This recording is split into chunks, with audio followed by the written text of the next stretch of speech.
네, 반갑습니다. 오늘은 이제 9회차 챕터 10 개인학습과 관련돼 있는 내용을 다루게 될 텐데요. 오늘 이제 준비해 주신 분은 정혜준 학생분이시고 어, 오늘 이제 준비한 자료를 가지고 하나씩 살펴보면서 이야기 나누도록 하겠습니다. 반갑습니다. 네, 안녕하십니까. 그럼 바로 발표 시작하도록 하겠습니다. 네. 어, 네, 저는 오늘 우리가 익숙하게 생각해온 이 학습이라는 것이 이 개념이 어떻게 변화하고 있는지, 그리고 그 변화의 중심에 어떤 기술이 이제 자리 잡고 있는지 함께 살펴보려고 합니다. 우리 지금까지의 교육은 동일한 시간이나 동일한 장소, 그다음에 동일한 콘텐츠, 동일한 내용을 학생들, 즉 학습자에게 제공을 해왔는데요. 근데 이제 현실은 이제 어떨지 한번 생각을 해보면은 학습자는 각기 다릅니다. 학생들은 다 이제 달라가지고 속도도 다르고 선한 학습 방식도 다르고 집중력이나 배경 지식 이런 것도 전부 다 다르기 때문에 이런 다양성을 인정하면서도 효과적으로 교육을 실현할 수 있는 방법이 무엇일지 생각을 했을 때 요즘에 AI 학습 플랫폼을 이용한 이런 개인화 학습이 많이 떠오르고 있습니다. 그리고 이 개인화 학습을 가능하게 해주는 핵심 도구가 이 컴퓨터 기반의 적응형 학습 시스템이라고 할 수 있는데요. 이 오늘 발표에서 이 시스템이 왜 필요하고 어떻게 작동되며 그리고 어떻게 활용되고 있는지 그리고 그 기술적 조건과 향후 가능성은 무엇인지 하나씩 살펴보도록 하겠습니다. 목차를 한번 살펴보면은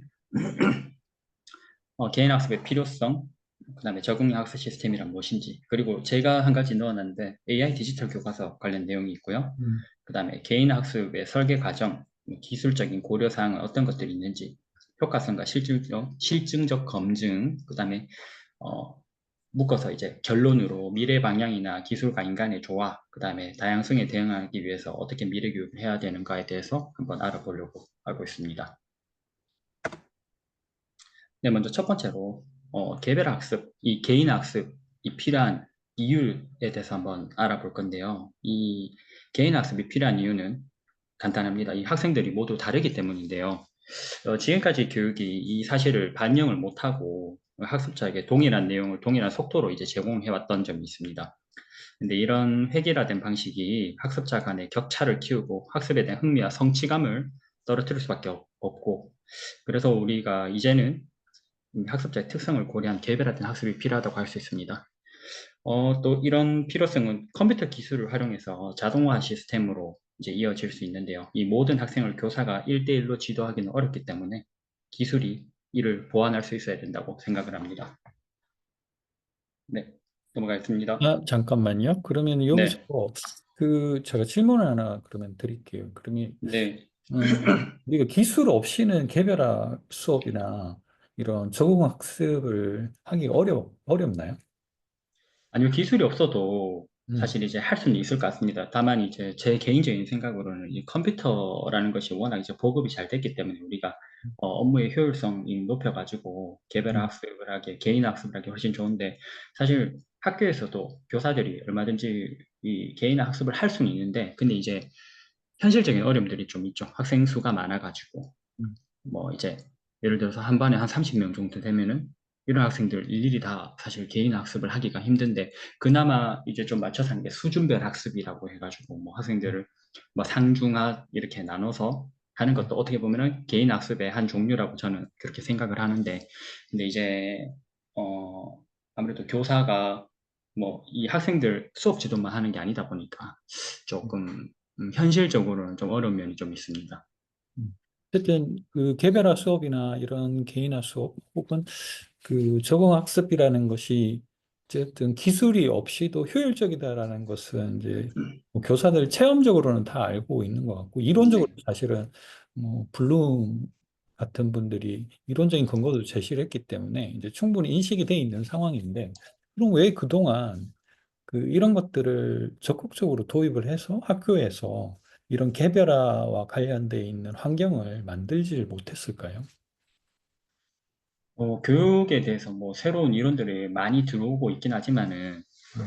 근데 이제 결국에는 예전에 이제 전통적인 방식으로 사실 돌아가더라고요. 뭐, 정책 이반자들도 음. 뭔가 새로운 걸 도입을 하지만은, 근데 이제 학교에서는 늘 똑같이 막 음. 이렇게 일반적으로 우리가 하는 게 획일적인 그런 이제 교육 방식으로 이제 나아가고 있고, 음, 그래가지고, 실제로 뭐 이런 뭐 교수님 말씀하신 것처럼 새로운 것들을 이제 계속 도입하고 뭐 개별 학습을 하자 하고 해도 결국에는 이제 우리가 사회가 뭐 아니면 뭐 정책적으로 아니면은 사회적으로 뭐 중시하는 가치라든지 이런 것들이 사실 변하지 않는 한 크게 그게 바뀌지가 굉장히 보수적이라 가지고 바뀌기가 쉽지 않은 것 같습니다. 예전에 우리가 이제 처음에 만났을 때도 이런 이야기 많이 했었어요. 네네. 네. 환경적인 어떤 제도적인 이런 네. 거버넌스 관점에서의 변화가 사실 쉽지 않아서 그 네. 기존에 우리가 공교육 체계가 굉장히 바뀌기 힘들었다. 근데 그게 이제 네. 배경에 일단 깔려 있는 것 같고 또 하나의 문제는 이제 그 효율성 문제 같아요. 아까 이제 잠깐 선생님도 말씀해 주셨지만 네. 이제 충분한 우리가 예산을 가지고 있는지 우리나라 혹시 교육부 예산이 어느 정도 되는지 혹시 선생님 아시나요? 제가 사실 지금 그 늘봄학교의 뭐 책임자의 입장이라 가지고 그 네네. 예산도 지금 엄청나거든요. 보면은 학교에 엄청나죠. 지금 제가 이제 근무하고 있는 학교만 해도 네. 거의 1억 가까이 내려왔는데, 네. 근데 이제 이 늘봄학교라는 거는 이제 전 학교가 지금 초등학교 다 하니까 그렇죠. 그 예산만 대충 생각해도 뭐 전국에 있는 초등학교만 생각해도 돈이 어 어마어마하죠. 예, 그러니까 우리나라의 작년 교육 예산이 기준으로 예, 보니까 89억 정도 잡혔더라고요. 교육 예산에. 예, 근데 그 중에 이제 그 우리나라가 크게 보면 세 가지로 교육부 예산이 나눠져 있는데 하나가 고등교육. 근데 그게 네, 11조 정도밖에 안 돼요. 네, 그리고 나머지 이제 평생교육 관련된 건 한 7조 정도. 그러면 이제 아까 이야기한 89억에서 거의 이제 이 두 개를 빼면 70억 정도. 사실은 70억 정도 이상이 초중고에 이제 지금 이제 배분이 된다는 뜻인데 작년 기준으로 보면 학생 수가 우리나라 학생 수가 초중고 다 합치면 500만 명 정도 된다 하더라고요. 네, 그래서 그거를 그냥 500만으로 딱 나누면은 학생당 1,300만 원 정도 예산이 편성이 돼 있는 것 같더라고요. 그러니까 네, 이제 선생님이 지금 일을 하고 계신 그 학교의 학생 수에 1,300을 곱하면 이제 우리나라에서 그 학교에 지금 쓰고 있는 돈이 어느 정도인지를 이제 대충 짐작을 할 수 있는 거죠. 그러니까 제 말의 핵심은 뭐냐면 예산이 작은 건 아니다라는 거죠. 예산이 작은 건 아닌데 그럼 이게 예산을 그러면 효율적으로 지금 왜 못 쓰고 있을까? 뭐 이런 것들이 지금 하나의 어떤 이슈가 아닌가? 라는 생각도 좀 들었어요. 이제 제가 또 이렇게 학교 개별화와 입장에서는 관련돼서 여러 네, 가지 환경적인 요소들이 굉장히 크고 아까 이야기하신 것처럼 문화적이거나 정책적인 그런 제한들 이런 것들이 있는데 왜 이런 것이 좋은지 알면서도 왜 여기에 우리가 집중적인 투자를 해서 환경을 개선하지 못했을까? 뭐 이런 부분에 대한 어떤 선생님의 개인적인 어떤 의견을 한번 묻고 싶었어요. 네, 네. 어쨌든 한번 넘어가 볼게요. 어쨌든 여기서 이제 핵심적인 부분은 기술이 그런 어떤 효율성들을 담보해 줄 수 있다. 뭐 이런 관점으로 네, 기술을 강조하는 것처럼 보입니다. 그죠? 네, 네, 넘어가 이제 보겠습니다. 넘어가겠습니다. 그다음으로 이 적응형 학습 시스템이 무엇인가에 대해서 이제 한번 알아볼 건데요. 이 시스템이 학습자의 데이터를 실시간으로 수집해서 이제 분석하고 그다음에 각자 수준과 속도에 맞는 학습 경로를 제공하는 것을 보고 바로 적응형 학습 시스템이라고 합니다. 음, 예를 들면 이제 수학 문제를 학생이 풀 때 막 계속 이제 반복해서 틀리는 학생한테 이제 틀리는 문제 이제 개념 복습이랑 그다음에 쉬운 문제 같은 것부터 먼저 제공을 하고 그다음에 이미 이것에 대해서 이제 숙달한 학생 같은 경우에는 더 어려운 문제로 아까 전에 제가 말씀드렸던 수준별 학습처럼 이렇게 이제 진도를 조정해 줄 수 있습니다. 음, 이런 거는 이제 단순한 자동화가 아니고 이 학습자 음, 상태에 이제 적응하는 구조라는 점이 이제 핵심이고요. 이렇게 설계된 시스템이 이제 효율성과 학습 성과 모두를 높일 수 있는 장점이 있습니다. 음. 결국에는 애기 소리 나는데 괜찮아요? 아, 네, 괜찮습니다. 지금 안에서 지금 보고 있습니다. 알겠습니다.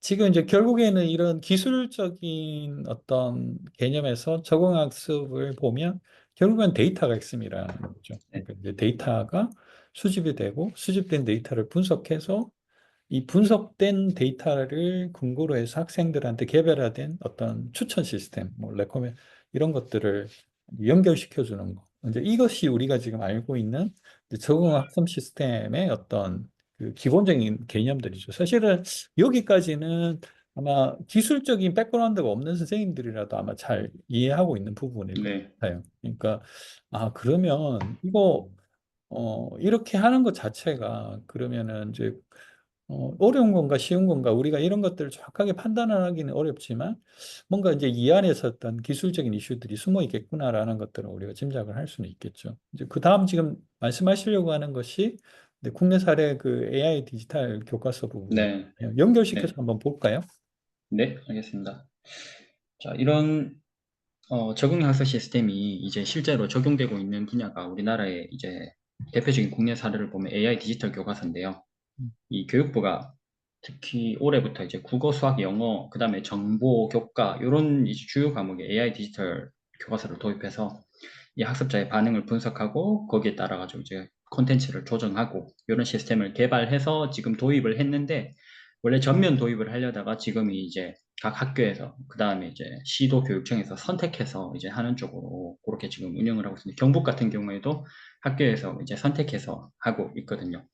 자, 그 이런 거를 보면은 예를 들면서 이제 분수 개념 이제 잘 이해를 못한 학생 같은 경우에는 여기 개념에 대한 이제 보충 콘텐츠나 그다음에 쉬운 문제 뭐 이런 것들을 이제 제공을 해서 익숙한 내용을 빨리 넘길 수 있도록 하는 이제 이런 예시가 있습니다. 이런 이제 공교육 현장에서 개인 학습이 실현되고 있다는 점에서 이거는 매우 주목할 만한 변화라고 할 수 있습니다. 음, 실제로 제가 AI 디지털 교과서 여기 검토 이제 그 위원 이런 거를 해봤었는데 음, 관련 이제 그런 뭐 그 학생용 이제 화면이나 그다음에 교사용 화면 여기에서 이제 뭐 좀 추가했으면 좋겠거나 아니면 뭐 수정했으면 좋겠거나 뭐 이런 거에 대해서 제가 이제 그거를 뭐 먼저 제가 교과서 콘텐츠를 한번 살펴보고 그다음에 거기에 대해서 이제 뭐 세 개씩 이제 올리라고 하더라고요. 음, 그래서 그런 거를 해봤는데 이제 잘만 이용한다면 사실 이게 참 좋은데 음, 사실 현장에서는 여기에 대한 이제 거부감이 좀 많은 상황이라 가지고 이거 때문에 다시 또 연수하고 또 새롭게 해야 되느냐 이렇게 좀 반발하는 선생님들도 좀 많이 계셔가지고 음. 전면 도입하기에는 아직 좀 시기상조지 않나. 예, 천천히 우리나라가 선생님들이 사실 이제 중간 음, 과정이 좀 없거든요 보면 갑자기 팍 해버리니까 맞습니다. 그래가지고 좀 반발이 좀 심한 편인데 좀 차츰차츰 이렇게 좀 단계를 밟아가지고 하면 참 좋을 텐데 뭐 갑자기 순식간에 선생님들이 네. 반발하는 이유가 뭘까요? 일단은 업무가 늘어난다고 이제 아, 생각을 많이 하시죠. 뭐 크로드네요. 내가 지금 수업 그냥 기존의 교과서나 아니면은 수업 자료 만들 거 가지고 잘 하고 있는데 갑자기 이걸 해버리면 내가 수업 기존에 하던 건 하던 거대로 해야 되고 이건 이거대로도 해야 되고 그러니까 거기에 대한 이제 부담감이 굉장히 많습니다. 음, 음. 원래 근데 그래서 이제 우리가 그 AI 디지털 교과서를 도입하는 어떤 그 목적 중에 하나는 교사들이 업무 경감이라는 것도 있었잖아요. 그렇죠. 네. 근데 오히려 반대적인 효과도 있다라는 거네요. 네, 말씀하신. 충분한 이제 설명 과정이나 그다음에 뭐 적응 과정, 그다음에 뭐 이런 것들이 사실 없고 갑자기 막 정부에서 막 전면 도입 잃어버리니까 음, 사람들은 사실 이제 아까 전에 뭐 정책도 이제 보수적이다고 말씀하셨는데 이런 교육계가 진짜 보면 새로운 것을 도입해가지고 하는 데 있어서 우리나라 같은 경우는 너무 갑자기 중간고사 없이 해버리는 경우가 많아가지고 음. 거기에 대한 좀 반발이 좀 많은 것 같습니다. 결국엔 그럼 어쨌든 뭐 좀 정책적인 걸 떠나서 그러면 우리가 지금 오늘 하고 있는 그런 개인 개별화와 관련돼서 한번 좀 더 집중을 해서 좀 말씀을 좀 드리고 싶은데, 그러니까 네. 실제로 수업에 이제 적응을 한번 해 보셨나요? 이 교과서를? 저는 사실 지금 이제 수업을 할 수가 없는 상황이라 가지고 저는 지금 뭐 이제 행정적인 업무만 하고 있고 근데 음, 이제 학교에 제가 한 번씩 그 회의 참석해 가지고 아니면 다른 선생님들 수업하시는 걸 보면은 음, 제가 이제 근무하고 학교에 있는 음, 학교에는 이제 4학년하고 뭐 3학년 뭐 이렇게 그 디지털 교과서를 몇 가지를 이제 선택해 가지고 수업을 실제로 하고 계시더라고요 보니까 네, 네, 근데 뭐 모든 과목은 아니고 수학 뭐 이런 정도는 하고 계시던데 네, 근데 이제 제가 이제 친분이 있는 4학년 기존에 다른 학교에서 같이 왔던 선생님한테 물어보면은 이제 막상 하면 편하긴 한데 아까 말씀드렸던 것처럼 좀 뭔가 수업 준비를 두 번 해야 되는 것 같은 느낌이 들고 근데 이제 음, 이것도 젊은 선생님들 같은 경우에는 컴퓨터에 익숙하고 음, 이런 디지털 교과서 뭐 원패스 로그인이라든지 이런 거 이제 개념을 기본적으로 알고 있고 쉬우니까 그냥 괜찮은데 나이가 좀 있으신 분 같은 경우에는 좀 힘들지 않겠나 근데 음, 이제 여기 제가 지금 근무하고 있는 학교는 학생 수가 좀 많거든요. 한 네. 반에 한 30명 가까이 되는데 써보니까 진짜 이 디지털 교과서를 도입한 그 취지가 뭐 학생 한 명 이제 전부 다 한 명의 교사 뭐 이렇게 얘기를 하면서 이제 개별 학습이 개인 학습이라든지 적응 학습 이런 걸 돕기 위해서 한다 그러는데 실제로 그게 구현이 가능할 것 같다고 얘기는 많이 하고 있습니다. 저는 이제 개인적으로 궁금한 거는 그런 것 같아요. 저는 이제 공부 잘하는 친구들은 어차피 디지털 교과서가 있든 없든 잘할 거. 네, 네. 맞습니다. 문제는 이제 우리가 학습 부진화라는 말을 요즘 쓰는지는 잘 모르겠는데 부진화라고 가르쳐 요즘에는 뭐라고 하죠? 부진하라고 하진 않고 지체자? 어, 지체 아니요, 학습 아니요. 그 뭐라고 하죠? 그걸. 학습 지원 대상 학생. 아, 그렇게 표현하는군요. 네네네. 네. 학습 요, 요, 지원 대상 그럼 학생들. 요즘에 용어 잘못하면 큰일 아, 납니다. 그러네요. 네, 제가 잘못, 예전에는 그런 표현들이 되게 저 때는 많이 쓰고 있었던 그렇죠. 표현이었고, 예. 어쨌든 그러면 부진아, 학습 뭐 지원 대상 대상 학생. 학생, 예. 학습 지원 대상 학생들이 사실은 이런 AI 교과서의 가장 많은 혜택을 받아야 될 대상이잖아요. 네, 어떻게 그렇죠. 보면. 근데 이제 저는 이제 그게 정말로 효과적일까라는 것이 궁금한 거. 뭐 예를 들어서 이렇게 그 학습에 약간은 좀 뒤처져 있는 친구들, 그러니까 평균적인 학생들에 비해서 조금 뒤처져 있는 학생들이 정말 이런 AI 디지털 교과서를 통해서 정말 효과적으로 어, 잘 따라갈 수 있는 환경이 이번 AI 디지털 교과서를 통해서 만들어질 수 있느냐. 사실은 이게 이제 우리가 지금 이야기하는 개별화 수업의 핵심이잖아요. 네, 그러니까 이 친구들이 자기의 수준에 맞는 어떤 그 내용을 전달을 받고 그 수준에 맞는 어떤 평가들을 계속 받아가면서 다른 사람보다는 느리지만 어찌됐든 약간의 어떤 그 발전들이 계속 생기는 그 성취도가 계속 올라갈 수 있는 그런 환경이 만들어지는 거. 이게 이제 그 궁극적인 목표라고 본다면 이제 그런 것들이 지금 현재 효과를 보고 있는지가 사실은 좀 궁금한데 이 부분에 대해서는 좀 이게 근데 뭐 올해부터 도입이 된 거라 가지고 뭐 네. 효과라는 게 사실 이제 당장 드러나는 게 아니고 뭐 음, 이것도 사실 이제 데이터니까 음, 이런 음, 것들이 이제 최소 한 학생이 졸업할 때 초등학교 한 6년 동안 해봐야 이런 음. 데이터가 좀 더 쌓여가지고 학생이 이제 발달 그런 과정이라든지 그 다음에 뭐 어떻게 이제 발전했는지 이런 걸 좀 알 수 있지 않겠나 생각합니다. 지금 당장은 제가 보기에는 좀 힘들 것 같습니다. 지금은 근데 이제 그런 걸 분석할 만한 정도의 데이터가 쌓여 있다고 보기는 어렵다는 거네요. 제 개인적으로는 좀 그렇게 생각합니다. 근데 이제 뭐 예전에 이진혁 선생님 이렇게 그 수업 하시는 거 네. 들었을 때 그 도입의 그 디지털 교육 탈락했던 이제 회사에서도 그냥 이제 그냥 공짜로 뭐 이거를 하고 이제 네, 제공하는데 근데 이것도 이제 데이터 이제 수집을 맞습니다. 하려고 하는 그런 이제 의도로 하는 것 같은데 그 데이터가 이제 좀 방대한 양에 좀 모이려고 그러면은 사실 이제 1년 가지고는 좀 제 개인적으로는 좀 힘들지 않겠나 싶습니다. 근데 이제 담임 교사가 한 반을 1년 동안 학급 경영을 할 때 뭐 1학기, 2학기 이렇게 이제 비교하기에는 좀 뭐 괜찮을 것 같긴 한데 전체적으로 학생들의 그런 아까 얘기했던 학습 지원 대상 학생이 뭐 어떻게 이제 발전했는 그런 거를 좀 알아보려면 좀 더 시간이 걸리지 않겠나 싶습니다.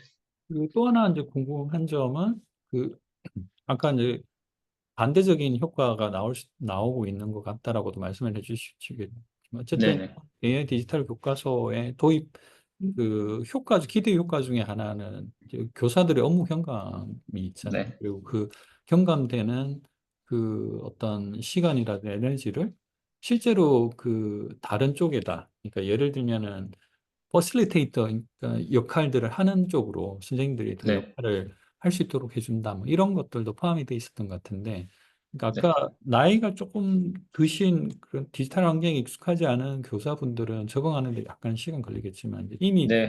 잘 적응해서 이 플랫폼을 잘 활용하시는 교사들은 실제적으로 이런 업무 경감에 대한 효과성들을 혹시 느끼고 있는 건지 그것 좀 궁금하네요. 있을 거예요. 제가 그때 이제 그 검토위원을 해봤을 때 평소에 이제 학생들 초등학교 같은 경우에는 전담 수업 빼면은 다 이제 제가 수업을 해야 되니까 음, 근데 이제 요 지금 디지털 교과서가 몇 과목에 이제 한정돼 있긴 하지만은 뭐 국어 수업이라든지 이런 걸 할 때 자료 구하고 하는데 사실 이제 좀 수업 준비하는데 시간이 좀 많이 걸리거든요. 그렇죠. 내일 수업할 거라든지 일주일 뭐 하는데 근데 이제 디지털 교과서 같은 경우에는 그 학생들한테 맞게 일단 제가 이제 콘텐츠를 구성할 수 있고 그것도 이제 다 추천이 다 뜨니까 음, 예를 들어서 예전에 뭐 한 2시간 준비했던 거는 지금은 한 30분도 안 음, 걸려가지고 다 음, 가능하니까 음, 어 저는 개인적으로 AI 디지털 교과서를 굉장히 좀 긍정적으로 바라보고 있는데 음, 근데 이제 학교 현장에서 좀 그 부정적인 의견들도 많은데 근데 이것도 시간이 지나면은 뭐 우리나라 항상 그렇지 않습니까? 일단 도입해버리고 반발도 있지만은 시간 지나면서 결국엔 거기에 적응해버리는 약간 그런 과정을 거치지 않겠나 싶습니다. 음.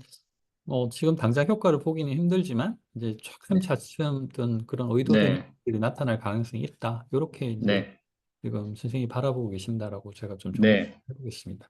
어쨌든 네, 이건 이제 적응학습이라는 거대한 목표를 가지고 우리가 AI 디지털 교과서라는 것이 이제 시작됐고 이제 이미 여기에 많은 예산들이 지금 투입되어 있는 상태고 네, 앞으로도 당분간은 뭐 어떻게 될지는 모르겠지만 뭐 계속 유지가 된다고 하면 여기서 우리가 어떤 문제점들을 계속 확인해 가는 과정들이 좀 필요할 것 음, 같고 그걸 또 점차 개선시키는 노력들도 따라야 될 것 같다는 생각이 듭니다. 어쨌든 이게 우리나라 그 교육 환경을 어쨌든 변화하는 데 있어서 굉장히 큰 동력이 될 것 같다라는, 네. 계기가 될 것 같다라는 생각은 저도 듭니다.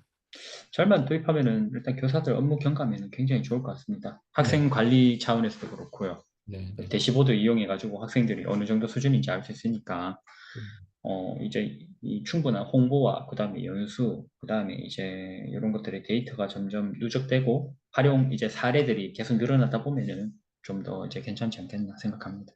네, 알겠습니다. 좀 넘어가 네, 보겠습니다. 네,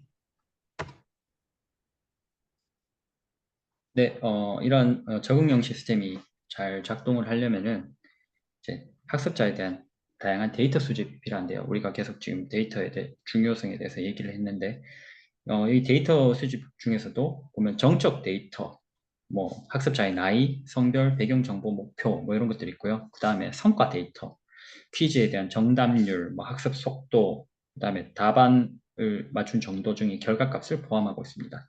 그 다음에 이제 행동 기반 데이터 같은 것들인데요. 뭐 클릭을 어떻게 하는지, 그 다음에 뭐 도움을 요청하는지, 그 다음에 반복 시도를 얼마나 하는지, 뭐 이런 것도 있고, 그 다음에 생체 데이터, 이 문제를 풀 때나 아니면 뭐 심박수라든지 시선이 어떤지, 뭐 이런 것도 수집을 할 수가 있고요. 그 다음에 교사의 피드백이나 그다음에 뭐 자가 보고하는 뭐 그런 설문 같은 것도 중요한 입력 정보가 된다고 할 수 있습니다.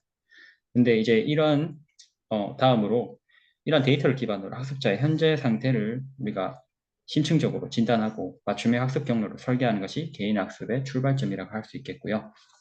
그 다음으로 데이터 분석에 대해서 한번 알아보면은 이 데이터를 수집한 것들이 단순히 그냥 보관만 하는 게 아니고 이것들이 분석이 되어야 된다고 생각을 합니다. 분석이 돼서 이 과정에서 핵심은 학습자가 얼마나 이제 숙달을 했는지, 숙달도를 이제 추정을 해봐야 되는데요. 뭐 정답률이라든지 반응 시간, 뭐 반복 여부 이런 것들을 바탕으로 해서 학생이 개념을 잘 이해하고 있는지, 그다음 아닌지 시스템이 추정을 합니다. 이럴 때 AI가 학습자의 감정 상태나 집중도를 예측하기도 할 수 있고요. 이런 분석이 이루어지면 시스템이 다음에 어떤 컨텐츠를 제공을 할지, 어떤 방식의 피드백이 필요할지를 결정하게 되는데, 이런 데이터 분석이 시스템의 두뇌이자 학습 경로를 설계하는 핵심 엔진이라고 할 수 있습니다. 다음으로 이제 적응에 대해서 한번 얘기를 해보면은, 이렇게 분석된 결과가 실제 학습 설계에 반영이 돼서 적응이 이루어지는데요. 이 적응이 세 가지 수준에서 실행입니다. 여기 지금 제가 미시, 거시, 메타 수준이라고 되어 있는데요. 먼저 미시 수준, 미시 수준에서 보면은 문제 단위에서 이제 힌트를 줄 것인지, 다음 문제로 넘어갈지, 반복할지, 이렇게 작은 부분에 대해서 이렇게 이제 판단하는 거고, 그 다음에 둘째는 거시 수준은 학습 단원, 이 순서를 이제 조정을 하거나 습득한 개념을 건너뛰고 부족한 부분을 보완하도록 하는 이런 거시 수준이 있고요. 그 다음에 메타 수준 같은 경우에는 이 여러 시스템 간에 전환을 하거나 추천을 하거나 이런 학습자의 전체 학습 여정, 우리 메타인지에서 이제 나왔던 개념이라 생각하면 되는데 이런 전체 학습 여정을 최적화하는 것이라고 할 수 있습니다. 근데 이 세 가지 미시, 거시, 그다음에 메타 수준의 이제 적응이 조화를 이룰 때 진정한 의미의 개인 학습이 실현될 수 있다고 할 수 있습니다. 네, 다음 넘어가 네, 보겠습니다. 아니요. 여기서 잠깐 네, 좀 이야기할 게 좀 많아서 조금 네네. 이야기 좀 하고 가시죠. 네. 저는 이제 그 수집의 대상 데이터가 뭔가라는 것에 대해서 이제 이야기를 쭉 해주셨어요. 그리고 뭐 네. 정적, 그리고 성과, 그리고 행동 기반, 생체, 그리고 교사 피드백, 뭐 이런 정도의 수준에서 이제 좀 이야기를 하고 있는데, 지금 우리가 현재 기술적인 어떤 그 상황, 혹은 이제 현재 우리 제도적인 그런 상황, 그리고 뭐 이런 것들을 보면 현재 AI 디지털 교과서를 기준으로 봤을 때 이 다섯 개 중에 어떤 것들은 적용이 돼 있고 어떤 것들은 적용이 안 돼 있다고 보시나요? 일단 정적 데이터하고 성과 데이터, 그다음에 교사 피드백 같은 경우는 제가 음. 보기에는 이제 지금 적용이 돼 있고, 그다음에 행동 이게 기반 종족 데이터가 데이터, 학습자 특성이나 같은 것들이잖아요. 네네. 그러니까 학습자 일단 뭐 자체에 대한 어떤 학습 성향이라든지 이런 건데 이런 것들도 분석을 하고 있나요? 이거는 사실 이제 바로 되진 않고 제가 보기에는 이런 정책 데이터 같은 경우에는 일단 여기에 보면은 뭐 학습자의 기존의 뭐 그런 이제 학습했던 그런 패턴 같은 것들이나 뭐 이런 것들을 이제 계속 누적된 학습을 통해 사실 이제 이런 거는 좀 쌓인다고 생각을 하거든요. 이게 예를 바로 들면 나이스에 입력돼 있는 학습자의 프로파일 정보들을 활용하고 있냐라는 게 중요하고 바로 그게 아직 그 되진 않아요. 그거는 않죠. 제가 그러면은 알기로는 바로 음, 되진 않고 그런 어 개인정보가 없이 그럼 정적 데이터를 수집한다는 거는 결국에는 그 플랫폼 안에서 지금 학습자의 성향을 그냥 그 인식을 하거나 생성을 한다는 뜻이네요. 네. 그럼 그것도 좀 제한이 있겠네요. 그거 자체로. 뭐 개인정보 사실 그런 측면이라 가지고 뭐 예를 조금 들면 이 친구가 뭐 되게 활발한 친구고, 예를 들면 뭐 집중을 잘하는 친구다. 아니 집중을 잘 못하는 친구다. 뭐 성격 같은 거, 우리 적어도 뭐 MBTI 정도의 수준에서의 음, 뭐 학생들의 어떤 개별적인 성향 같은 것들은 지금 현재 이제 여기서 보면 정적 데이터에 가까운데, 이제 그런 데이터를 사실 그 AI 디지털 교과서에서 그런 이제 학생 관리 차원에서 그런 뭐 성격이라든지 그런 것까지 다 이제 하려고 만들었는데 음, 지금 도입해서 사실 이제 하고 있는 분야는 사실 그런 쪽보다는 지금 음, 이제 학습에 관련된 거 주로 이제 그쪽이라 가지고 음. 정적 데이터보다는 성과 데이터 측면이 좀 큰 평가 것 데이터 같고요. 중심이겠네요. 결국에는. 네, 그게 아직은 좀 크고 음, 뭐 음. 한정적으로 사실 이제 사용하고 있거든요. 뭐 사실, 학생활 기록부 같은 거하고 나이스하고 사실 이렇게 연계가 되면 좋은데 음, 아직 거기까지는 제가 알기로는 제가 직접 아직 뭐 다 활용해보지는 못해가지고 음. 거기까지는 아직 안 되지만 사실 생활 기록부 나이스 따로 AI 디지털 교과서 따로 이렇게 하고 있습니다. 그 그거는 보면 학부모 개인정보 보호 차원에서 그런 것들을 막아 놓은 거겠죠?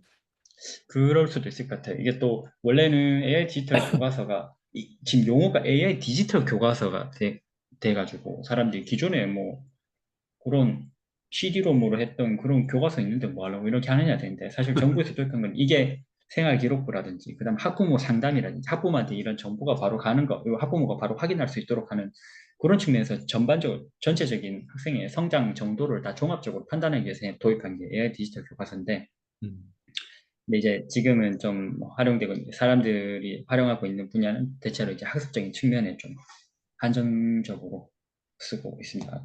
음, 아직까지 나이스하고 뭐 연계도 다 안 되는 것 같고요. 나이스하고 연계가 된다면 사실 이제 정적 데이터가 음, 더 이제 포함이 될 수 있을 것 같은데 아직까지는 성과 데이터하고 그다음에 교사 피드백 정도는 좀 이제 이게 적용이 잘 돼 있는 것 같고 생체 데이터도 거의 받지 않죠.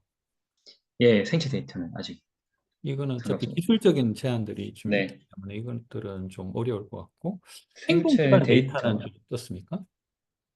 행동 기반 데이터도 사실 그 근데 그거는 있어요. 행동 기반 데이터 이 애가 뭐 어떤 문제에서 뭐 주로 뭐 이렇게 얘가 뭐 반복 학습을 했는지 뭐 틀렸는지 성과 데이터하고 약간 연계가 돼가지고 이런 거 완벽하게는 아니지만 어느 정도까지는 이제 AI가 그 이제 학생의 학습 정도를 추적할 수 있는데 아직 요 행동 기반 데이터도 완벽하게 사실 좀 들어가진 않는 것 같습니다. 예를 들면은 우리가 영상을 이제 어떤 친구 그 영상을 예를 들어서 유튜브를 통해서 학습을 한다라고 했을 때 네, 유튜브에서 이 친구가 얼마나 어떤 식으로 반응하느냐. 그러니까 예를 들면 뭐 네, 계속 어 그 패스트포워딩에서 이렇게 계속 예. 넘어갈 수도 있고 아니면 보는지 아니면 넘어가 버리는지 넘어가 뭐 버릴 그런 거 수도 정도는 있고 예. 그런 것들을 보고 있는 거죠. 네. 그 담임이 학생들이 뭐 하고 있는지를 또 다 살펴볼 수가 있거든요. 네, 그럼 그런 얘가 이걸 것들은 넘어갔나 안 넘어갔나 뭐 그렇게 볼 수도 네, 그 있어가지고. 정도 같은 경우는 행동 기반 데이터라고 볼 수 있으니까 이제 그런 것들은 네, 수집을 하고 있다라는 말씀이시고 네, 당연히 이제 교사 피드백은 지금 수집이 돼 네, 정리하자면 총적 데이터는 조금 제한적으로 지금 네, 이동이 되고 있는 거고 주로 성과 데이터. 네, 근데 그중에 일부는 이제 행동 기반 데이터를 좀 포함하고 있는 걸로 보시면 네. 됩니다. 그게 교사 피드백도 교수 좀 이제 적용이 피드백도 많이 돼 이제 있고. 적용이 많이 돼 있는. 네, 이것만 가지고도 그럼 어느 정도의 데이터 분석이 가능하다고 본 거네요. 네, 그러니까 이제 여기서는 이제 데이터 분석으로 이제 이런 데이터가 예를 들어 수집이 돼 있다. 그럼 거대한 어떤 데이터베이스에 학생별 이런 그 데이터들이 이렇게 어, 있다고 했을 때 그러면 이걸 가지고 이제 데이터 분석을 해서 이제 이 친구들이 각각 가지고 있는 성향에 맞춰서 우리가 어떤 추천 같은 것들을 하는 네, 거예요. 그러면 이제 이게 이제 여기는 보면 정답률, 반응 시간, 반복 여부 뭐 이런 어떤 성과 데이터라든지 행동 기반 데이터 이런 걸 기반으로 해서 숙달도를 추정을 하는 거, 네, 추정이라고 표현을 지금 하죠. 그러니까 네, 우리가 이제 그래서 그 정답을 맞췄느냐 안 맞췄냐라는 것들을 명확하게 알 수 있는 수업이 있고 그리고 수업 이것이 정답이라는 것을 모르는 상태에서 이 친구가 숙달이 됐냐 안 됐냐를 평가하는 수업도 있을 수 있는데 네, 우리가 지탈 교과서에는 사실은 대부분 정답이 있는 것들을 중심으로 돼 있죠. 그렇죠. 정답이 없이 숙달이라고 하는 개념으로 돼 있는 건 없잖아요. 그거는 좀 어렵습니다, 사실. 그죠? 아직까지는. 네. 예를 들면 뭐 정답이 나와야 얘가 이제 어느 부분에서 이제 좀 부족한지 그거를 이제 알 수가 예를 있어가지고. 들면 예체능과 관련돼 있는 것들을 지금 개인 어, 학습이라고 하는 걸로 적용하기는 되게 어렵다 이렇게 예, 보거든요. 어렵습니다. 예. 그러니까 실제로 신체 활동을 해야 되니까 그거를 AI 디지털 교과서가 판단하기는 사실 쉽지 않을 것 같습니다. 그렇죠. 그러니까 지금 네, 우리의 그 AI 디지털 데이터의 수준은 결국에는 정답이 있는 과목에 대해서 네, 숙달도를 추정을 할 수 있는 거예요. 여기서는 네, 추정이라기보다는 그 숙달도를 측정하는 개념이 되겠네요. 네. 수학이 제일 최적화되어 있는 것 같습니다. 개인적인 그렇군요. 생각으로. 과학 같은 거라든지 국어 같은 거, 뭐 외국어 같은 것들도 가능하겠네요. 네, 뭐 다른 평가 같은 거 할 때는 사실 이제 좋은데 음. 사실 그것만으로 애가 뭐 영어 회화 수준이 어느 정도인지 사실 그걸 판단하기 힘들어가지고. 우리가 이제 흔하게 이런 걸 좀 비유적으로 보면 혹시 뭐 전기차 타고 출근하시나요? 네, 하이브리드 스타일. 하이브리드, 저도 하이브리드 네, 네, 아직까지 완벽한 그 완벽하게 지금 테슬라 같은 그런 환경에서 아직까지 저는 운전을 해본 적은 없지만 네, 저도. 하이브리드에서도 요즘에 HUD라고 이제 현대에서 밀고 있는 그런 어떤 자동화된 그 뭐라고 그러죠? 스마트 크루즈라고 하나요? 네, 예, 그런 거 보면 앞뒤에 그 간격 같은 것들을 계속 조정해서 네, 자동으로 드라이빙을 하잖아요. 근데 이제 네, 그런 것뿐만 아니라 요즘에는 뭐 그런 것들이 좀 더 고도화되면 오토파일럿 같이 네, 네, 완벽하게 그 길을 찾아서 무인 그 드라이빙 가능한 수준까지 기술들은 발전이 돼 있잖아요. 근데 네, 그 관점에서 보면 데이터 수집은 카메라들이 하고 있죠. 아니면 네, 라이다 같은 애들이 이제 네, 하고 있는 거고. 이제 그걸 거대 데이터베이스를 분석을 해서 이제 테슬라 같은 회사나 화웨이 같은 회사들이 그 교통정보하고 섞어서 이제 네, 내가 어떤 식으로 운전해야 되는지에 대한 기본적인 가이드를 주고 이제 여기에 맞춰서 이제 하나 이슈가 생기는 게 그때 상황에 맞춘 또 그 어떤 그 운전하는 부분들이 또 필요하겠죠. 이제 가장 기본적인 것들은 내비게이션에서 제공해주는 가장 효율적인 어떤 네, 운전 경로를 이제 판단해주는 부분뿐만 아니라 그 가는 길에서 생길 수 있는 여러 가지 이벤트들에 대응할 수 있는 것까지 포함해서 네, 우리가 이런 자동화 시스템들을 제공하는 것처럼 만약에 개인 학습이라고 하는 것들을 그 관점에서 보면 이제 길게 보고 학습의 어떤 그 학습 경험이라고 할까요? 학습 코스웍이라고 해야 될까요? 이런 것들을 디자인해 주는 영역이 있고 이걸 우리가 보통 수준에서 학습 경로 조정이라고 이제 볼 수 있는 네, 거라고 보면 여기서 미시라고 하는 것들은 우리가 차를 타고 갈 때 누가 차선에 끼어들었을 때 내가 네. 어떻게 대응을 할 것인가라는 부분에 관련된 것들을 우리가 미시 수준으로 학습 관점에서 보면 될 것 같아요. 그러면 눈앞에 바로 있는 거에 대한 게 거의 그렇죠. 미시라고 보면 될 것 예. 같더라고요. 그러니까 그것까지. 여기서도 지금 우리가 적응이라고 하는 관점에서 보면 미시를 여기서도 그렇게 비슷하게 정의를 한 것 같아요. 그러니까 네, 결국에는 하나의 과목에서 내가 어떤 목표를 달성하려고 했을 때 어떤 수준으로 숙달이라고 하는 관점에서 그 어떤 목표를 지정을 했을 때 그 관점을 가기 위한 여러 가지 학습자들한테 그 단계로 갈 수 있는 여러 가지 방안들을 아주 면밀하게 제공해 주는 것들을 미시라고 하면 거시적인 것들은 그 전체적인 맵을 그려주는 그런 개념으로 네. 하면 되겠네요. 그러면은 메타는 뭐죠?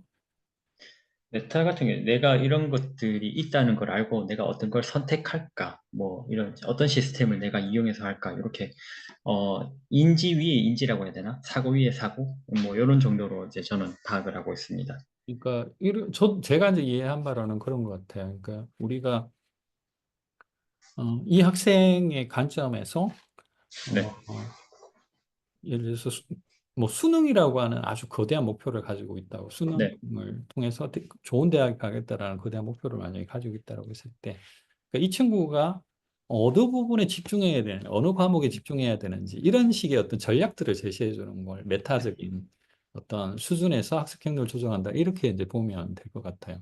그러니까 너는 이 부분 학습 전략을 뭐 추천하거나 그, 제시하거나 뭐 그런 그 거를 이제 메타 수준이라고 좀 그렇죠. 이해를 하면 될 것 같아요. 과목 안에 있는 것이 아니라 과목 네, 바깥에까지 외연을 네. 넓혀서 전략적인 부분까지 학습 경로를 설계해 주는 뭐 그런 것까지 포함하는데 우리가 그 AI 디지털 교과서를 다시 돌아가 보면 여기서 네. 시, 거시, 메타 정도의 수준에서 어디까지를 제공하는 것처럼 보입니까? 아직까지는 저는 이제 어, 거시가 좀 이제 미시는 어차피 학생들이 그때그때마다 수업 이제 교과서에 자기가 이제 학습 경로 뭐 이렇게 넘어가고 하는 거는 미시라고 생각을 하고요. 메타도 근데 이제 어느 정도 되는 게 왜냐하면은 이 얘가 예를 들어서 그날 수업에서 뭐 학습 문제를 어느 정도 도달했는지 알았을 때 뭐 혹시 모르거나 아니면 문제를 풀고 나서 보충 문제나 이런 거 풀고 나서 모를 때는 얘가 어느 부분에서 부족한지 뭐 이거를 하기 위해서는 어떤 걸 학습해야 되는지 이런 걸 이제 제시해 주는 거는 저는 좀 메타 수준이라고 생각을 하거든요. 음, 메타 수준도 저는 이제 좀 AI 디지털 교과서에는 좀 포함이 되지 않겠나 생각을 합니다. 음. 선생님이 되게 긍정적으로 보신 것 같아요. 제가 봤을 때는 메타 수준은 별로 고려하지 않았던 거 아닌가? 그러니까 이제 근데 많이 저는 제가 보기엔 포함되지는 않은 것 같아요. 저는 오히려 미시 쪽에 집중을 한 거 아닌가라는 생각이 좀 음, 들었거든요. 왜냐하면 그 여러 가지 도구들 제가 왜 이렇게 이야기를 하는지 저도 이제 뭐 이걸 사용해 본 건 아니지만 예, 실제적으로 에테크 쪽 분야에 있다 보니까 네, 여러 가지 이야기들을 다른 경로를 통해서 들어보면 좀 이제 여러 가지 문제점 중에 하나가 어떤 도구를 쓰고 있는데 이 도구와 어떤 다른 도구가 어떤 서로 데이터를 주고받는 것 같지는 않아 보이더라고요. 그러니까 무슨 이야기냐면 뭐 지금 AI 교과서 플랫폼 안에 보면 여러 가지 도구들이 있잖아요. 네, 그 도구들이 결국엔 데이터로 이제 수집 경로를 따라서 데이터로 이제 만들어질 텐데, 그럼 A라는 도구를 통해서 만들어진 데이터들과 B 도구라는 그 도구를 통해서 만들어져 있는 데이터들이 서로가 뭔가 그 연계가 돼서 학습자 관점에서 이 친구가 어떤 것들이 부족해라는 것들을 분석해내주는 과정은 지금 현재로 봐서는 없는 것 같아 보이더라고요.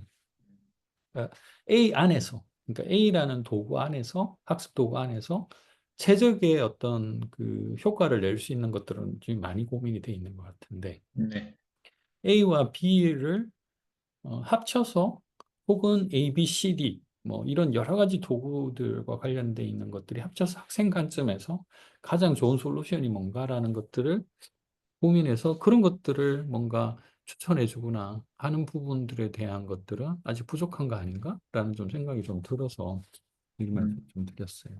저는 이제 그 한 과목 안에서 이 학생이 부족한 점에 대해서 이제 좀 추천을 해주거나 뭐 보충을 하거나 이런 거를 봤을 때는 그냥 메타 수준이라고 생각했는데, 근데 사실 이제 여기서 메타 수준이라 말하는 거는 이제 과목과 과목 간 뭐 이런 것들 전체적인 걸 포함하는 거라 가지고 교수님 말씀도 제가 보기에는 맞는 것 같습니다. 어쨌든 뭐 우리가 이제 우리나라 같은 경우는 AI 디지털 교과서라고 하는 이제 도구가 막 도입되면서 이런 개인화 환경, 이제 개별화 환경과 관련돼 있는 여러 가지 이야기거리들이 지금 많이 나오고 있고 앞으로 네, 많이 생길 것 같은데 네, 우리가 이 수업을 통해서 좀 우리가 좀 어느 정도 생각을 해봐야 될 부분은 뭐냐면 우리가 이런 관점을 가지고 에이드 디지털 교과서를 바라보게 되면 남들이 느끼지 못하는 부분을 조금 이해할 수 네, 있고 비판적인 시각을 또 가질 수도 있기 네, 때문에 그런 관점에서 이런 개념을 좀 정확하게 이해하는 것이 필요할 것 같아서 여러 가지 좀 네, 사례를 들어서 한번 이야기를 네, 섞어봤습니다. 다음 내용 네, 넘어가 볼까요? 네. 자, 이제 이런 적응형 학습 시스템이 실제로 잘 작동을 하려면 어떤 기술적 기반이 필요한지 한번 살펴봐야 되겠는데요. 먼저 하드웨어 및 소프트웨어를 한번 살펴보면은 이 적응형 시스템은 고도화된 그런 서버 환경이라든지 보안이 보장된 뭐 데이터 저장소, 다양한 디바이스에서 접근 가능한 인터페이스, 뭐 이런 것들이 이제 연동이 가능한 그런 소프트웨어 환경이 필수라고 생각을 합니다. 일부 환경에서 웨어러블 기기나 센서도 포함이 된다고 할 수 있습니다. 그 다음에 이제 대역폭, 즉 인터넷 환경과 관련된 건데요. 인터넷 환경이 제한적인 학교나 지역에서는 이제 오프라인 저장과 동기화 기능, 뭐 캐시 기반의 데이터 제공 기능이 반드시 이제 필요하다고 할 수 있습니다. 인터넷이 뚝뚝 끊겨버리면은 적용형 학습 시스템을 이용하기가 사실 힘들기 때문에 이런 오프라인 저장 기능과 동기화 기능이 반드시 필수라고 할 수 있습니다.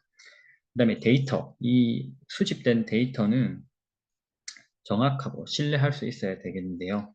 오류나 그다음에 편향, 누락을 방지하기 위해서 정제화되고 구조화되고 필터링하는 과정이 필수라고 할 수 있으며 데이터 보안과 익명화도 함께 고려를 해야 된다고 봅니다. 그다음에 이제 기계학습을 한번 살펴보면은 기계학습은 학습자의 이 패턴을 분석하지만 정확성을 확보하려면 충분한 학습자 수와 지속적인 업데이트가 필요합니다. 그리고 인간의 감독도 병행이 돼야 된다고 할 수 있습니다. 그다음에 투명성과 설명 가능성을 한번 살펴보면요. 시스템이 이 학습자에게 특정 콘텐츠를 추천할 때 그 이유, 뭐 때문에 이거를 이제 추천을 하는지 설명을 할 수 있어야 되고, 그 다음에 대시보드라든지, 그 다음에 자연어에 대한 설명 기능이 아주 중요하다고 할 수 있습니다. 그 다음에 제어를 살펴보면은 AI가 판단하는 항상 이제 정답은 아니기 때문에 교사나 학습자가 이제 주도적으로 수정을 하거나 우회할 수 있는 권한이 보장이 되어야 된다고 할 수 있습니다. 그다음에 사용성을 한번 살펴보면 사용자 중심의 직관적인 UI나 UX가 필수라고 할 수 있으며 학습자뿐 아니라 교사 관리자도 쉽게 활용을 할 수가 있어야 합니다.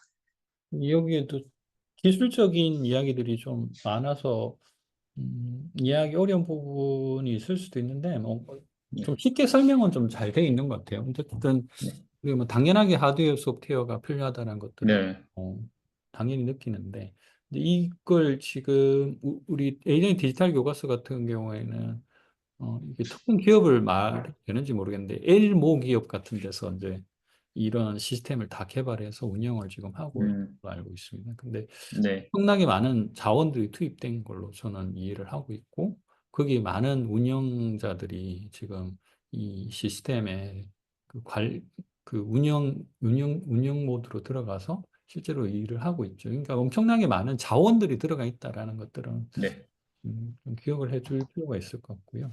근데 여기에 이제 뭐 여러 가지 웨어러블 장비들도 들어갈 수 있는데 여기에서는 우리나라에서는 그 부분까지는 많이 지금 신경을 쓰고 있지는 않는 것 같아요. 네. 대신 그 학교 단위의 와이파이가 예전에 문제가 좀 될 거라고 이야기를 한 적이 있는데 요즘에는 와이파이나 뭐 인터넷 대역폭 같은 것들이 충분히 확보가 좀 돼 있는 편인가요? 네, 요즘은 교실마다 무선 AP 기기가 다 설치가 돼 있어서 와이파이 뭐 접속하고 이런 데는 크게 문제는 없습니다. 근데 이제 학생 수가 많은 학급 같은 경우에는 갑자기 이제 한 번에 몰리면은 약간 버벅거릴 때가 있긴 있는데, 근데 그것도 이제 예전보다는 좀 많이 나아진 편입니다. 그렇죠. 거기다가 이제 어쨌든 그런 인터넷 환경들이 점점 더 나아지고 있다라는 것이 이제 아주 기본적인 거죠. 이런 하드웨어, 네, 소프트웨어, 네트워크 환경. 그리고 네, 여기에 이제 지금 이제 언급을 하고 있는 내용 중에서 가장 핵심적인 부분들이 이제 데이터에 대한 네. 어떤 정확성, 신뢰성, 그리고 이런 그 여기서 일관성 뭐 이런 것들이 굉장히 중요한 어떤 이슈인 것 같아요. 이런 부분들은 어쨌든 기술적인 관점인데 여기에 기계학습이라는 좀 말이 나왔어요. 그러니까 결국에는 분석을 할 때 이런 인공지능의 도움을 받는다라는 뜻인 것 같아요. 근데 왜 하필이면 여기다 딥러닝이라든지 이런 것들 안 쓰고 기계학습이라는 표현을 썼을까요? 머신러닝이라는 표현을 썼을까요? 혹시 한번 생각해 보시죠. 그것도, 네, 안 그래도 여기에 대해서 한번 여쭤보고 싶었는데, 네. 이게 지금 뭐 요즘 뭐 AI 같은 것도 뭐 학습자가 특히 챗GPT 같은 것도 많은 이제 자료를 본인이 이제 업로드하면서 뭐 학습을 시켜서 뭐 머신러닝을 시켜서 뭐 한다 그러는데, 근데 이번에 여기 지금 보니까 기계학습을 돼 있던데 저도 한번 이걸 좀 여쭤보고 싶었습니다. 뭐 정리는 제가 해놨는데 네네. 그래도 제가 한번. 사실은 그 특강으로 네, 준비하고 있는 내용 중에 이 내용이 좀 있어요. 그래서 나중에 한번 좀 더 자세하게 설명을 드리긴 네, 하지만, 사실 AI라고 하는 아주 큰 어떤 테두리 안에 기계학습이 그 바깥에 좀 있어요. 음, 근데 기계학습 안에 다시 딥러닝이 있는데, 이제 네네. 기계학습이라고 하면 딥러닝을 포함한다는 뜻이거든요. 결국에는 이제 네, 뭐 이런 그런 그림 같은 걸 봤을 때 딥러닝 바깥에 이렇게 그 머신러닝이 이렇게 머신러닝에 자리 잡고 있죠. 있더라고요. 네, 네네. 근데 이제 머신러닝과 이제 그 딥러닝의 가장 큰 차이는 이제 분석의 방식인데, 우리가 음, 딥러닝은 뉴럴 네트워크라고 하는 개념을 쓰지만 딥러닝은 그냥 일단 통계적인 방식에서 패턴을 찾는 거고, 주로 예전에는 레이블링이 돼 있는, 이미 이제 데이터가 이것이 무엇이냐, 개냐 고양이냐라는 것들을 이미 태그로 달고 있는 데이터를 주로 분석을 했기 때문에 정답을 알고 있는 상태에서 새로운 데이터가 들어왔을 때 이게 개냐 고양이라는 걸 구분해 주는 것을 주로 머신러닝이라고 생각을 하고 있죠. 그러니까 무슨 이야기냐면 우리가 데이터가 들어왔을 때 이 데이터가 의미하는 것이 뭔지를 이미 기계가 알고 있는 상태에서 패턴 분석을 한다는 뜻이에요. 무작위로 막 데이터가 들어온다고 해서 그걸 그 안에서 패턴을 찾는 건 물론 이제 머신러닝에서도 가능하지만 요즘에는 대개 딥러닝 기법들을 써서 무작위 데이터에 대한 그 패턴들을 추출해주고 모델링을 하는 개념으로 가는데 여기서는 거의 정답이 정해져 있죠. 왜냐하면 우리가 아까 말씀드린 것처럼 도구에서 학습자가 그 도구를 쓸 때마다 데이터를 계속 어딘가에 이제 기록을 할 건데, 그럼 그 기록되어 있는 데이터에 이 학습자의 정보가 수집된 정보, 학습자로부터 수집되는 이 정보가 무엇을 의미하는지에 대한 정보가 같이 딸려 있어요. 그래서 분석을 하기가 그렇게 어렵지 않은 거죠. 그래서 기계학습 같은 경우는 패턴 분석을 함에도 하긴 하지만 이미 정답이 정해져 있는 그 레이블이 딱지가 붙어져 있는 그런 상태에서 분석을 하기 때문에 여기서는 기계학습이라는 표현을 쓰는 게 조금 더 적당했던 것 같아요. 그래서 이 친구는 어, 그 유튜브를 보는데 아니, 동영상을 보는데 여러 번 클릭을 해서 집중을 하지 않고 계속 뭔가 좀 그, 그 정신이 좀 산만한 상태에서 수업을 듣는 것 같더라라는 어떤 결론을 음, 내기 위한 그 정답지를 일단 가지고 있는 상태에서 들어가는 거죠. 이제 그런 것들을 이미 어, 여러 가지 과정을 통해서 어, 분석을 할 수 있도록 해주는 거. 예를 들면은 내가 학습자가 어, 포즈를 눌렀다 아니면 스탑을 눌렀다 했을 때 이것이 포즈 버튼이다, 스탑 버튼이라고 하는 딱지가 이미 그 데이터에 포함되어 있다는 뜻이에요. 음, 그러면은 이 기계학습 분석 엔진이 여기서 이 친구가 이 1시간짜리 영상을 보는데 몇 번의 클릭이 있었고 그 안에 몇 번의 스탑과 몇 번의 중단이 있었고 얼마만큼의 패스트 포워딩을 했고 뭐 이런 것들을 다 분석하면서 이 사람이 얼마나 집중하고 있다라는 것들을 이제 그 라벨을 통해서 분석을 할 수 있다는 뜻이에요. 음, 근데 만약에 여기서 기계학습이 아니라 현재 우리가 그 레이블이 없는 상태에서 이것이 무엇을 뜻하는지도 모르는 상태의 데이터가 막 쌓여 있다고 했을 때 그때는 딥러닝 같은 것, 기법을 써서 패턴들을 분석하는 것이 훨씬 더 의미가 있을 수 있죠. 근데 여기에서는 어쨌든 기계학습에 가까운 방식으로 머신러닝에 가까운 방식으로 학습 분석을 하기 때문에 그 알고리즘들이 주로 많이 적용이 돼 있다. 이렇게 이해를 하시면 될 것 같아요. 알겠습니다. 네.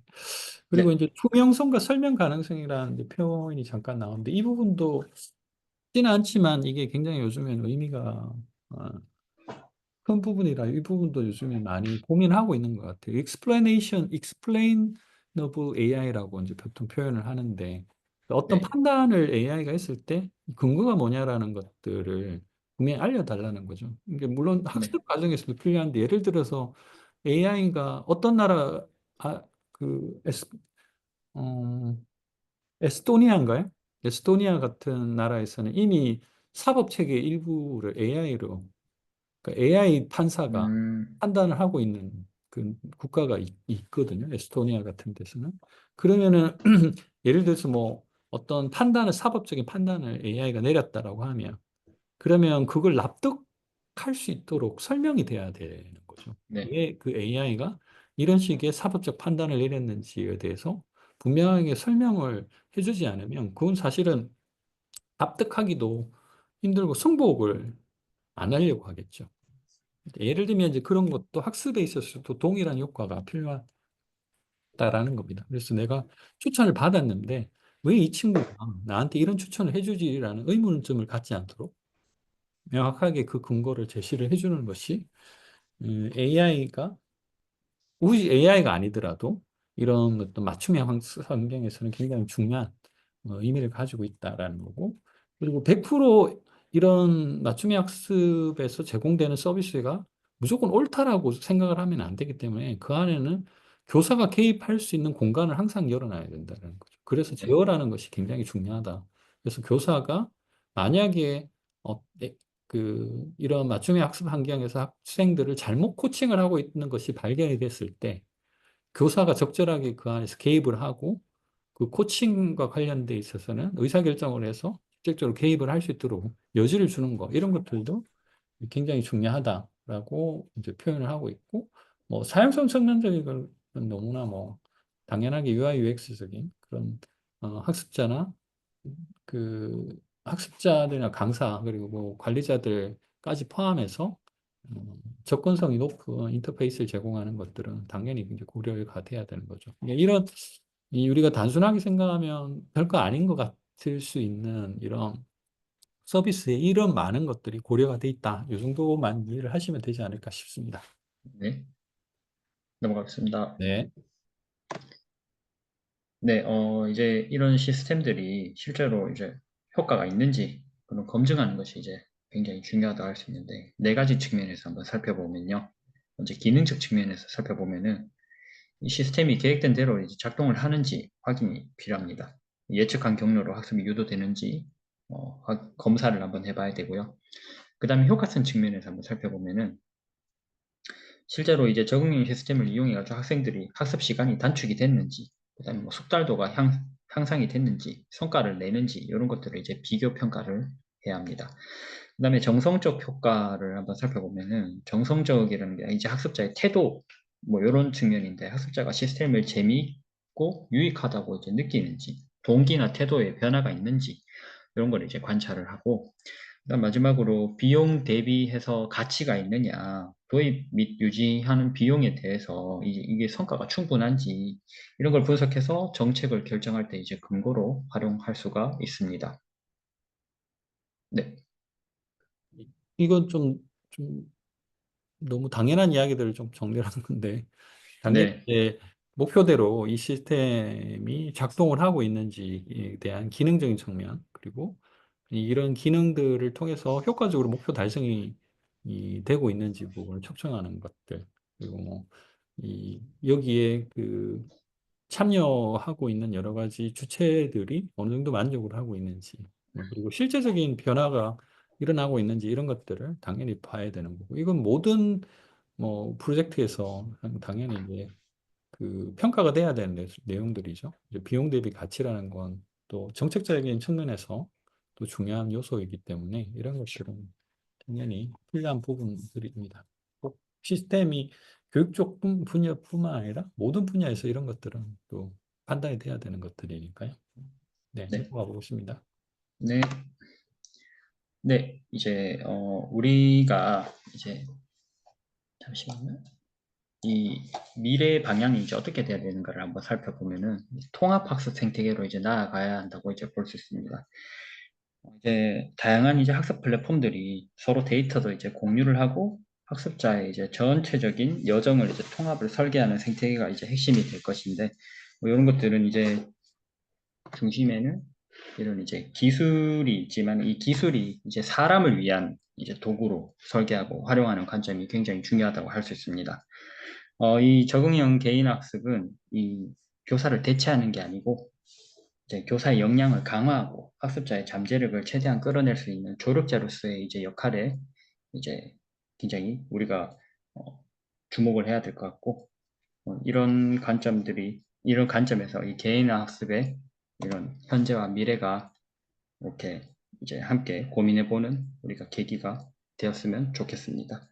우리는 이제 이 학습자의 이 다양성을 이제 인정하는 이제 교육에서 이제 더 나아가지고 다양성에 적극 대응할 수 있는 그런 이제 학습 시스템을 만들어야 한다고 생각을 합니다.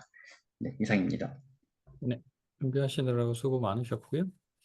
어쨌든 마무리를 하기 전에 저희가 조금 제가 좀 드리고 싶은 그 어, 말이 하나 있는데 그 네. 제가 처음에 맞춤형 교육이라고 생각했을 때 제일 먼저 생각났던 에피소드가 뭐냐면 헬렌 켈러 이야기예요. 아, 예, 애니 설리번 설리반 선생님. 애니 네, 설리반 선생님이 헬렌 켈러를 가르칠 때 근데 그게 맞춤형 교육의 전형적인 모습이잖아요. 네, 아주 극단적인 모습이긴 하지만 네, 듣지도 못하고 보지도 못하는 친구에게 그 물이라는 것들을 이제 처음에 개념을 알려주기 위해서 그 엄청난 에피소드를 겪잖아요. 근데 이제 네, 그런 과정 자체가 이제 개별 학습에 있어서 모든 학생들이 사실은 적용이 돼야 되는 부분인데, 그러면 이제 그 안에는 단순히 이런 기술적인 요소만으로 가능할까라는 저는 이제 그런 생각이 좀 들었어요. 그러니까 무슨 말이냐면 우리가 아무리 완벽한 AI가 이런 적용학습 환경을 어, 어떤 제공을 한다 하더라도 그러면 그런 정서적인 부분까지 우리가 개별화 시킬 수 있을까? 이게 이제 선생님들의 몫이 아닐까? 저는 이제 계속 그 네, 생각을 좀 해요.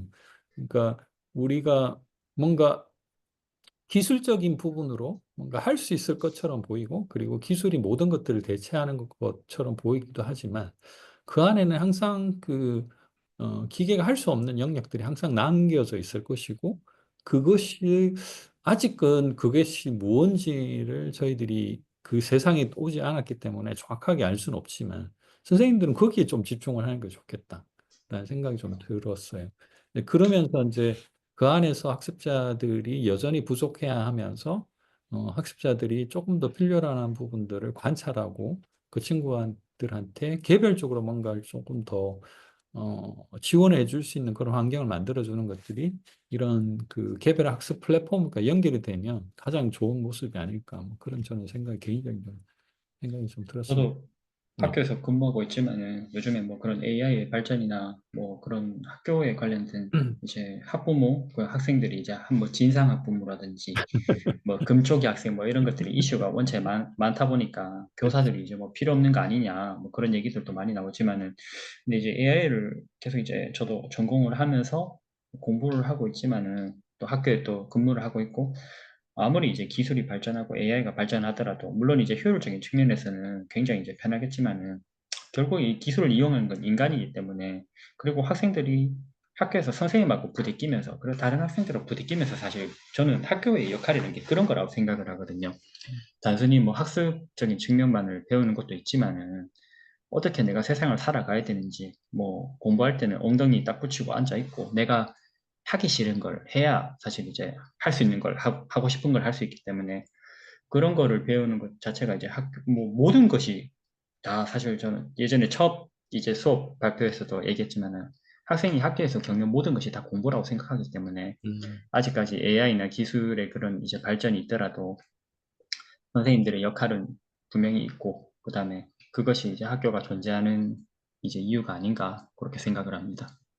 저는 만약에 지금 우리 AI 디지털 교과서가 뭐 여러 가지 어떤 우여곡절을 겪겠지만 그 중에 놓치지 말아야 될 하나의 가치를 하나만 선택을 하라고 하면 저는 교사들에 대한 업무 현감과 교사들을 지원하는 부분에 대한 것이라고 생각을 하거든요.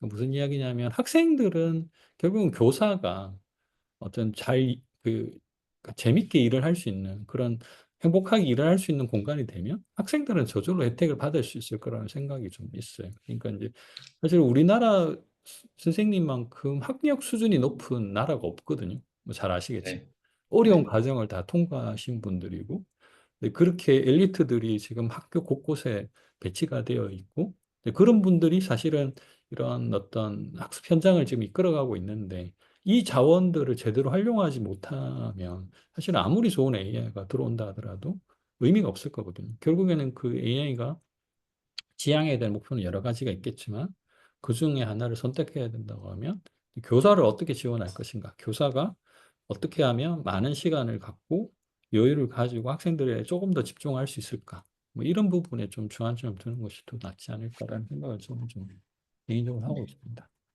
네, 알겠습니다. 오늘 뭐 우리가 좀 개별화 수업, 개별화 학습이라고 하는 좀 어떻게 보면 거창한 그런 테마를 가지고 여러 가지 이야기를 해봤는데 단순히 이제 기술적인 부분도 중요하지만 기술 외적인 부분들도 꽤 이 개별화 수업과 연관성들이 높다라는 것들을 좀 이해를 하시면 좋을 것 같고 그 안에서 어찌됐든 기술적인 부분들도 좀 더 깊게 들어가 보면 디테일한 요소들 때문에 연구를 하거나 그 우리가 생각해야 될 요소들이 꽤 있다. 이런 부분들을 놓치지 않았으면 하는 바람이 듭니다. 오늘 네, 수업 준비해 주셔서 감사하고요. 어, 지금 맞습니다. 육아하시느라고 너무 힘드신데 시간을 또 아, 쪼개가지고 준비해 주시고 힘들었습니다. 앞으로도 애가 조리원에서 온 지 얼마 안 돼가지고. 네. 어찌됐든 앞으로도 쭉 10년 이상은 고생하셔야 되니까 이제 아, 이건 기나긴 터널을 또 지나가야 됩니다. 예, 지나가셔야 돼요. 첫째는 많이 컸는데 이제 둘째 또 태어나니까. 아휴, 그 뒤에 가면 또 터널을 또 지나면 또 보람이 있을 거고요. 또 아니, 지금도 좋습니다. 네. 아무튼 수고 많으시고 네, 수고 감사합니다. 많이 해주시기 바랍니다. 감사합니다. 네, 감사합니다.